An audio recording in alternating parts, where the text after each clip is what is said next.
I'm Dawn. Thank you for joining me here on Soul Spark. This is part 8, titled Boundless Love, and it's the first follow-up video from part 6, which was Soul Bridge, where I mapped out the twin flame spiritual path. Just a lot of common things that people talk about and that I too have experienced as a twin flame on my spiritual journey. And also I did sort of a layout, the hierarchy, from spirit to the physical being. And I did that because I really like being able to see things, to have a better understanding of it. And, like when I talk about the higher self or the higher soul, and, people use those interchangeably. So for me, I really wanted to have a good, strong understanding of what this is, at least what this is to me. And, it may or may not resonate with you that way, and that's fine. But I wanted to share this. So I'll start out with all journeys are unique, and what I share here are simply my own beliefs. Please just take what resonates with you. References made to feminine and masculine are not related to genders, but energetic roles. Also, Relaxdaily is playing in the background, his Zest for Life episode, and I will post all links of references below. I just want to touch briefly on source energy and spirit or God, and I'm just putting this out there, even though I know it's not how this is perceived by others typically, but I'm just exploring this because I think source energy is infinite, and from the infinite possibilities came spirit or God, which is source energy as consciousness, because consciousness is also one of those infinite possibilities. Beyond that, I want to discuss how that shows up in our spiritual journey. And really, this could be so many ways, infinite actually, but I will speak of what I've gotten through spiritual downloads and just generally what I've experienced my own twin flame journey. So, God or spirit is boundless.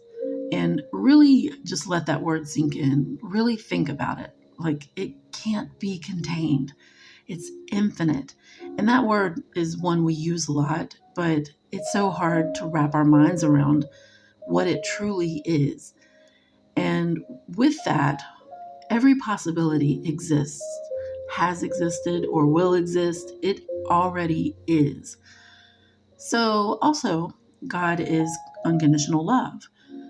And when you begin to experience this, and I don't know that we ever truly could as that high of a vibration, but when we begin to experience maybe a spark of this, we can better understand the feeling of giving this love to others freely with no expectations.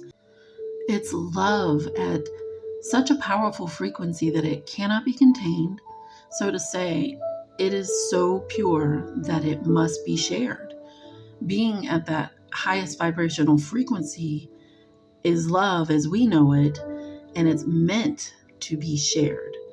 So that love is shared through creation, but how can spirit, who is all that is, has been, or will be, experience a physical existence without knowing already? As in, how can you truly, wholly experience something you already know about? So spirit forgets, so the soul can experience the physical existence in truth. And that's why the soul incarnates into the physical in different forms and different levels of consciousness to experience all the infinite vibrations that exist and exist as a possibility.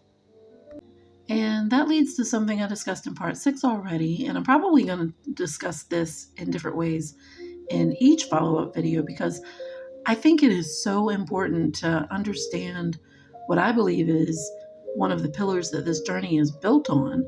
And that is the reason why the soul incarnates into two bodies to be what we call, the label, a twin flame. It does this because it is a spark of the divine created from that unconditional love that must be shared. So let me ask you, have you ever felt love for someone who it didn't matter if they loved you in return or not? I think that's what's happening when we reach this point in our ascension. We're beginning to experience this kind of love for others.